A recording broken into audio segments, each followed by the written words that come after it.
Every empire swears its money is safe. Every government believes its promises will last forever. But history proves the opposite every single time. From Rome to France, from the Confederacy to modern Lebanon, people have woken up one morning to find that their life savings had lost all value, their salaries bought nothing, and their futures had been quietly stolen by the very systems they trusted. Collapse is not the exception.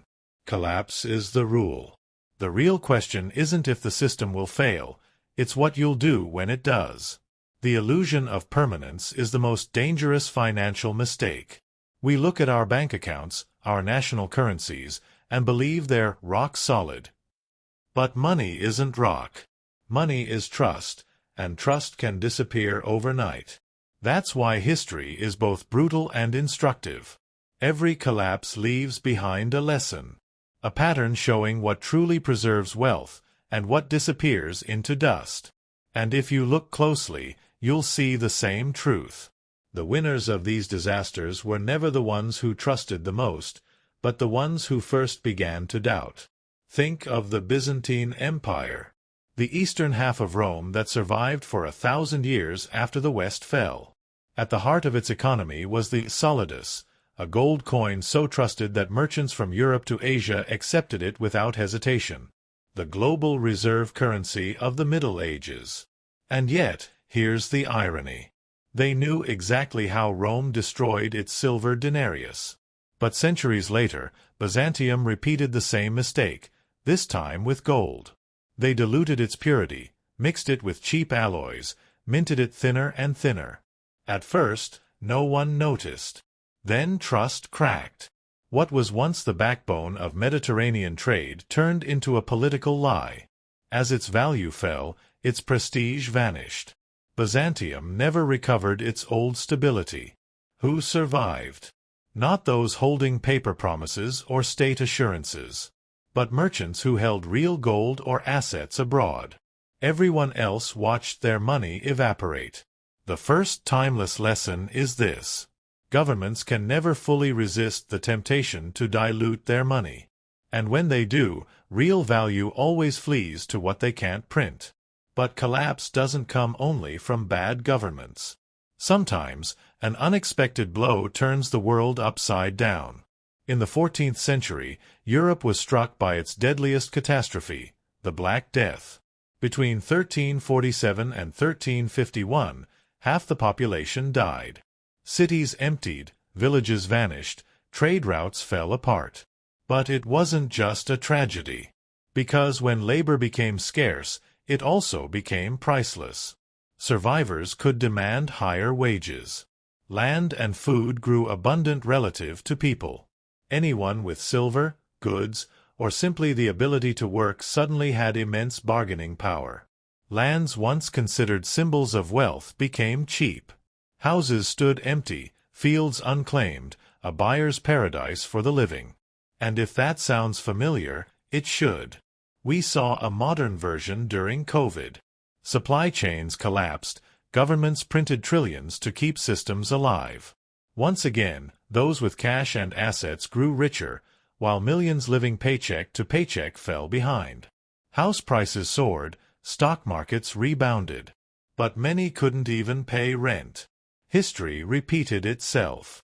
Pandemics always redistribute wealth. After the Black Death, peasants rose. After COVID, those with liquidity did. The lesson is simple but harsh. Crisis crowns those with reserves, and punishes those without. Yet sometimes, crisis doesn't come through disease. The fall of Renaissance Florence showed how too-big-to-fail institutions can vanish overnight. In the 1340s, Florence was Europe's financial capital.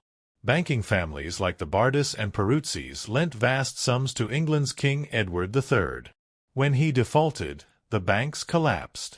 Deposits vanished, trade froze, and chaos consumed the cities. People learned something ancient yet modern. The too-big-to-fail myth is as old as finance itself. Institutions protect themselves, not your savings. When they fall, they take your money with them. It happened again. In Florence, in 2008 with Lehman Brothers, in 2019 in Lebanese banks.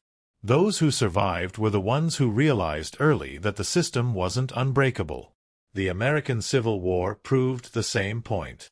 It was a war fought not just with bullets, but with money. The North issued greenbacks, backed only by government trust, not gold. At first, bold and patriotic, but the more they printed, the less they were worth. The South did even worse. Desperate, they printed endlessly, and inflation exploded. Soldiers' pay was worthless before it reached their hands. It took bags of banknotes to buy a single loaf of bread. Confederate money died.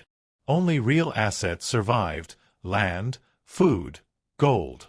Paper burned. Value remained. Ordinary people lost everything. Those with tangible goods became the new rich. For Americans, this is a lesson that should never be forgotten. Even their own country lived through a currency collapse. Protection came not from what they held in money, but from what the system couldn't print. France lived the same story in the 1790s. After the Revolution, it issued a new currency, the assignat. In theory, backed by property; in practice, printed without limit. Prices soared, wages failed, the currency collapsed. Farmers demanded silver or goods, not paper. Bread riots erupted, and the revolution devoured its own. Once again, the winners were the same: those who held gold, food, or land, not paper. The message was clear. No matter how noble or beautiful the promises, they have value only while people believe them. And when trust dies, savings don't fade, they vanish. Fast forward 2 centuries. Asia, 1997. A speculative attack on the Thai baht unleashed chaos. The currency crashed. Dollar debts tripled overnight. Indonesia, Malaysia, South Korea, all were hit hard. And again. Those who held dollars survived. Those with local savings were destroyed. The crisis was regional, but its consequences global. Wealth changed hands once again. The lesson remained bitterly simple. Debt in another man's currency is death. When the storm hits, it's the borrower who drowns, never the lender. The pattern is undeniable. France, America, Asia, the outcome is always the same. Paper dies. Debt enslaves. And the survivors are those who refuse blind faith in the system. But here's the harshest truth. Collapse isn't a story of the past. It's happening right now. Between 2019 and 2021, Lebanese banks shut their doors. People couldn't access their savings. The currency lost over 90% of its value. A lifetime of work turned into spare change. Citizens slept outside banks, begging for their own money. And the answer they got was chilling: it's gone. This wasn't the poor. It was doctors, engineers, retirees. Everyone who trusted the system disappeared inside it. The lesson is cruel but clear. Your bank account isn't a treasure chest. It's a loan you've given the bank. And in crisis, they can simply decide not to pay it back. Who survived? Those who diversified. Who owned real estate, gold, silver, land, or kept money outside the system. Everyone else was trapped. If that sounds distant, it shouldn't. In 2008, Americans lost their homes while banks were bailed out. In 2020, trillions were printed, asset prices soared for the rich. In 2023, regional banks collapsed and trust cracked again. So how do you protect yourself when everything falls apart? History gives no single answer. In Byzantium, it was gold. In the Black Death, liquidity. In Florence, skepticism toward banks. In the Confederacy, tangible goods. In France, food and land. In Asia, avoiding foreign debt. In Lebanon, escaping before the doors shut. The tools change, the theme never does. Salvation lies not in paper, but in knowing what holds real value when collapse comes. And here's the paradox. Collapse is both disaster and opportunity. For the unprepared, destruction.